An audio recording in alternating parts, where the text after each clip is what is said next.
Is a disc herniation and sciatica ruining your quality of life? Don't despair. There's room for optimism. A recent study followed a group of patients with symptomatic disc herniations treated initially with non-operative measures. Authors compared the characteristics of patients who ultimately underwent surgery to those who did not. They then developed a predictive scoring system. Of all the clinical and imaging factors they considered, a combination of 3 specific MRI features was found to be most accurate at determining who would be more likely to need an operation.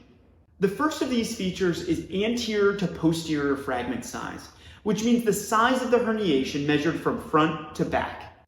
0 to 5 millimeters gets a score of 0, 5 to 7.4 millimeters a score of 1, 7.5 to 9.9 millimeters a score of 2, and a herniation measuring 10 millimeters or more gets a score of 3. The second factor is the location of the herniation. A central herniation coming straight out the back gets a score of 0.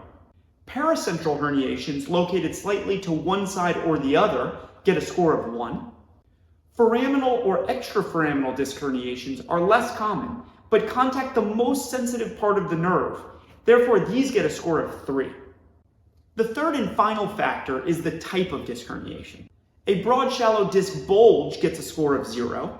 A more focal disc protrusion gets a score of 1. And a disc extrusion, in which some of the inner disc material squeezes out of the outer rind, gets a score of 2. So now that we have a score from each of these 3 categories, we're going to add them together to get a total score that can be used to give us a % chance of ultimately needing surgery. If your score is 0 or 1, there's only a 5% chance an operation will be necessary. A total score of 2 or 3 brings with it a 31% chance of ultimately having surgery. And those with a score of 4 to 8 have a 93% chance of ending up in the operating room. Do the math. Hopefully it suggests you can avoid the professional services of a surgeon like me. But if symptoms persist, advanced surgical techniques have completely changed the game. Rather than a large open incision and a painful, protracted recovery, endoscopic spine surgery is performed via a narrow camera placed through a tiny incision, allowing me to scope the spine and remove herniated disc fragments. Patients often experience immediate, dramatic improvement in their symptoms and are comfortably home the same day, often without the need for any pain medications whatsoever. They are frequently back to work and light exercise within days.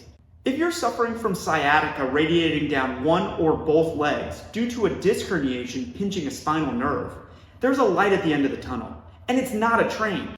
While the least invasive surgery is no surgery at all, an endoscopic discectomy is a close second. So don't despair. This pain is not forever. Thanks for tuning in. I'm Dr. Peter Derman, minimally invasive and endoscopic spine surgeon at Texas Back Institute. Please like, comment, and subscribe for more content on spine health.